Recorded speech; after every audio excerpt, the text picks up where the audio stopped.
Thank you, Tricia, for that reflection and for all that you did during that time of leading the Worship Association.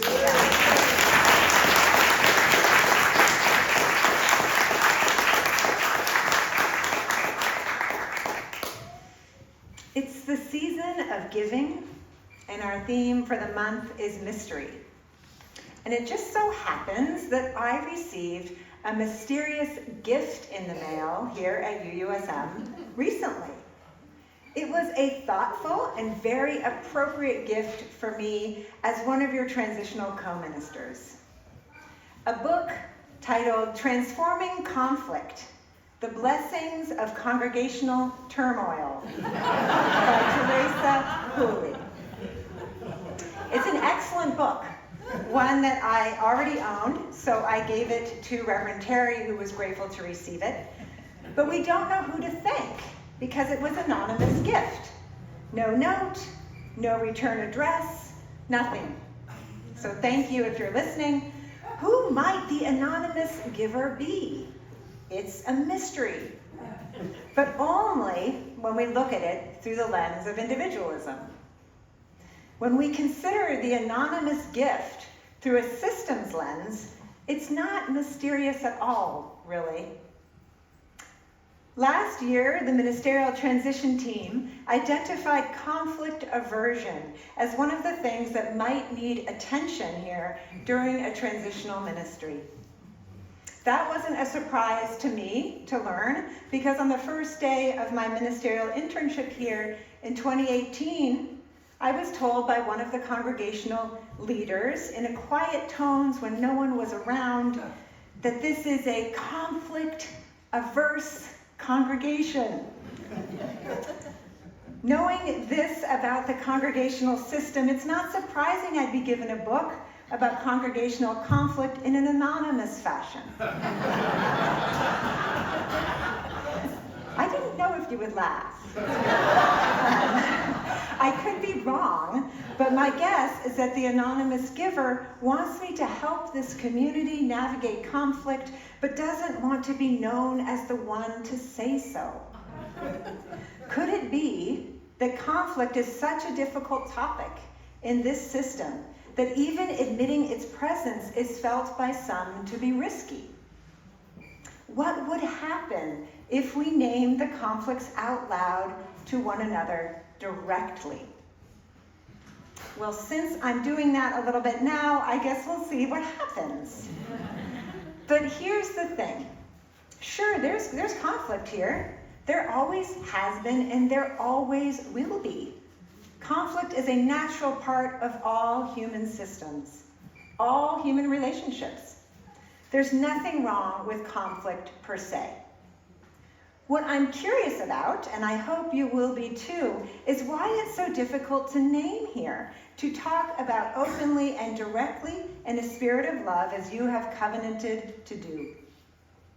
To answer that question, we need to understand the congregational system. Because even if you're someone who is fairly comfortable engaging conflict directly and openly elsewhere in your life, there's a good chance it will become difficult for you to do so here in this congregational system. Systems have strong, invisible shaping power.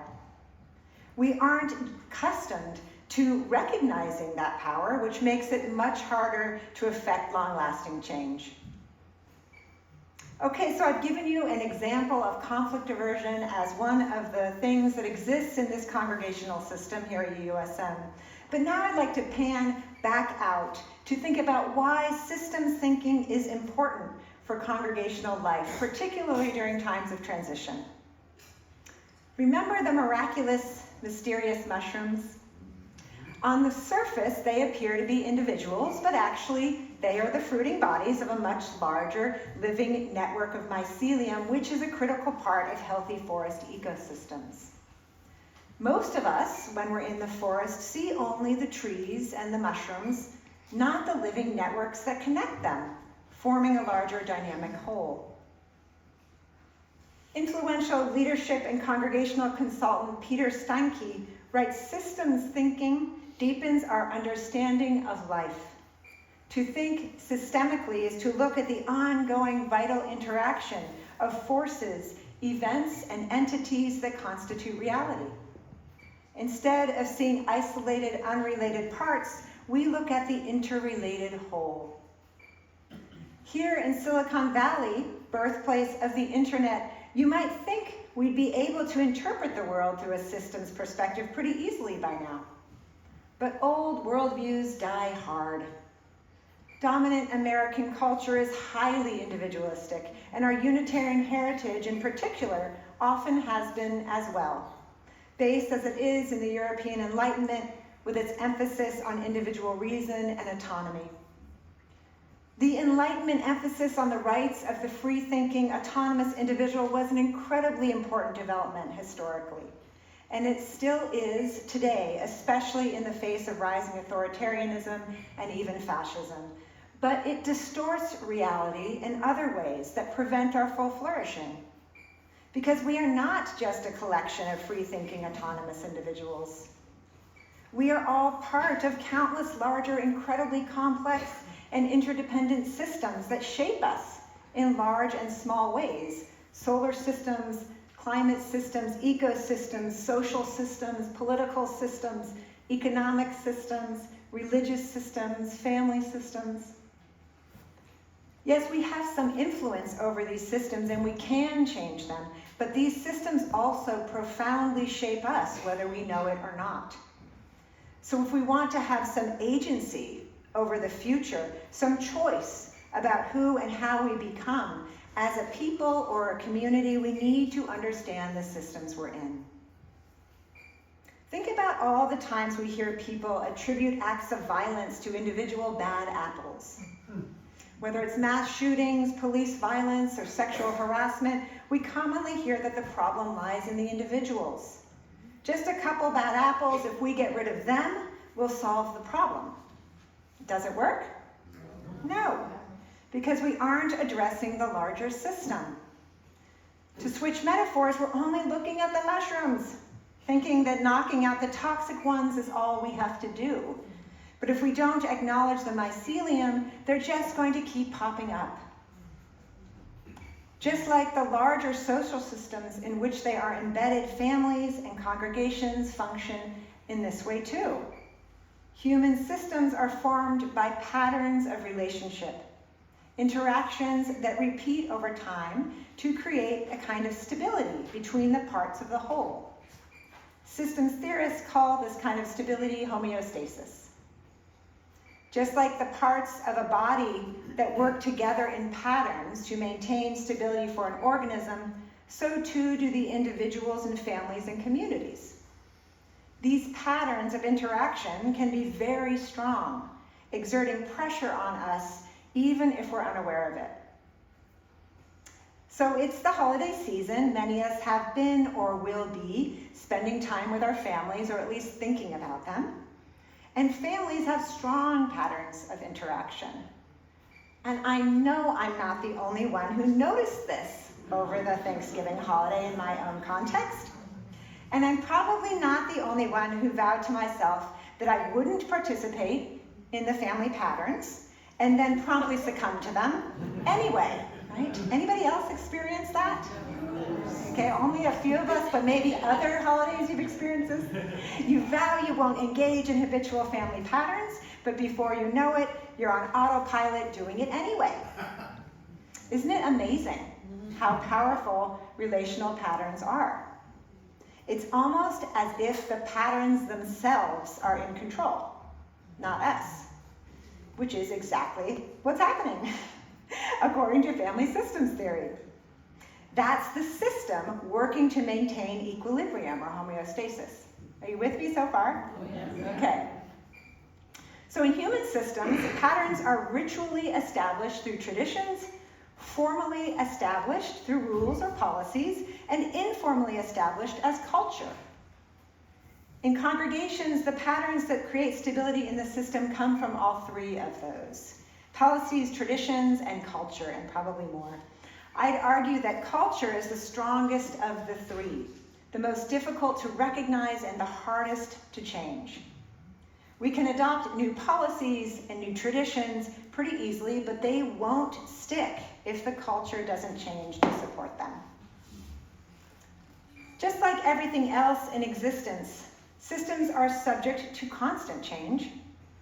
In congregational systems, people come and go, things happen, sometimes really big things like COVID, an abrupt ministerial departure, campus renovations, a new staff team.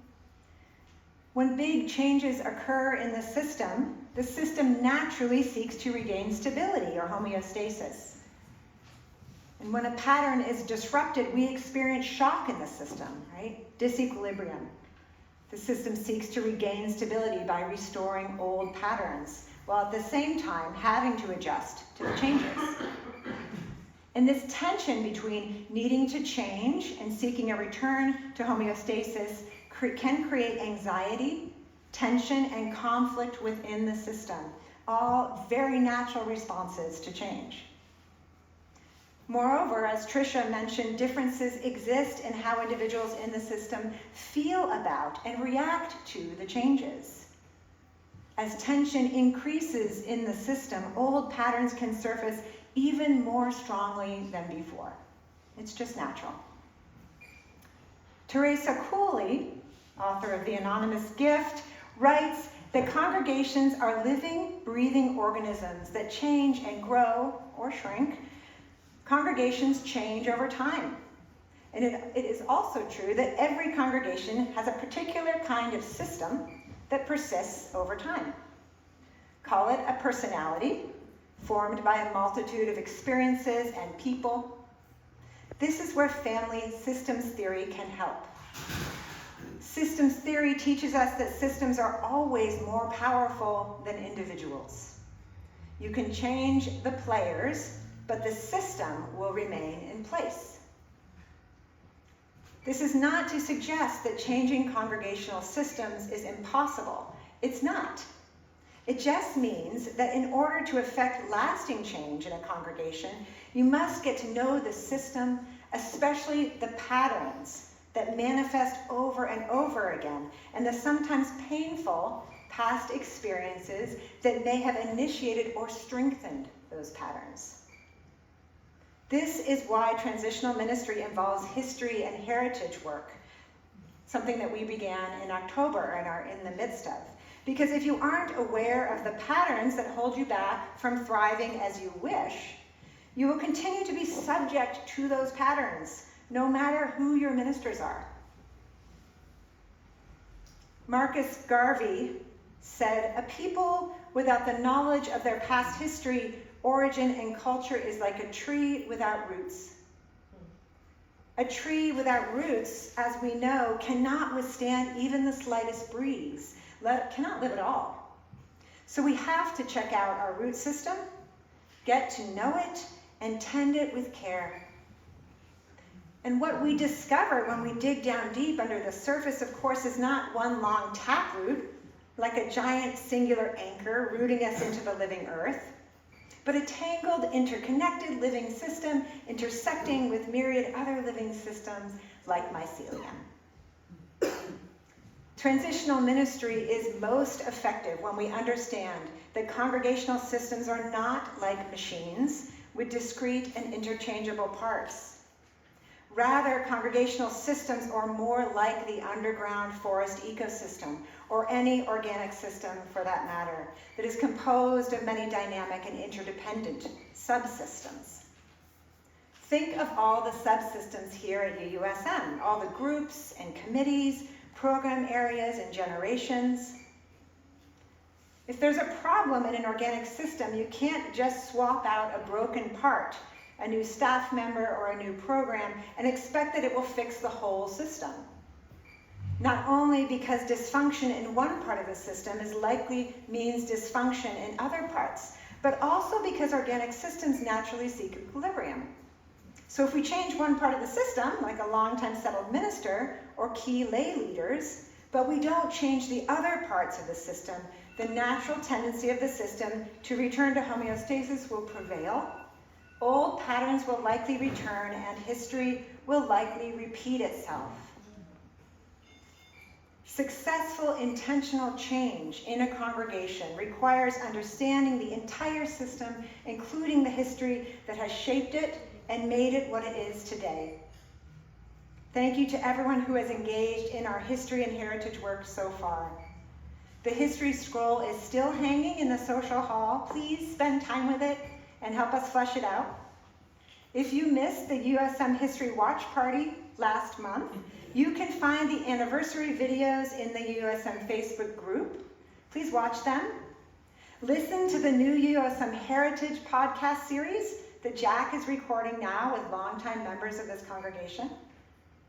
The transition team is in the process of deciding upon what kinds of small groups we will have in the new year to continue exploring our past. Please participate in this process. It's designed to help us identify together the unique strengths and successes, the pain points and recurrent patterns, the consistent values, and the unique identity of this beloved community. Then, equipped with this information, we can prioritize what we want to work on to prepare for your future. Transitions are difficult for many of us because they are times of uncertainty. We've lost what we had before, even if we welcome the change, and we don't exactly know what's coming next. But uncertainty also means possibility. There is mystery in transitions if we can open to it, if we can trust ourselves, each other, and the life-giving forces inside and all around us. We will find the gifts of this transitional time. My friends, in this season of darkness and mystery, let's continue opening to the process of discovery, growth, and change. May it be so.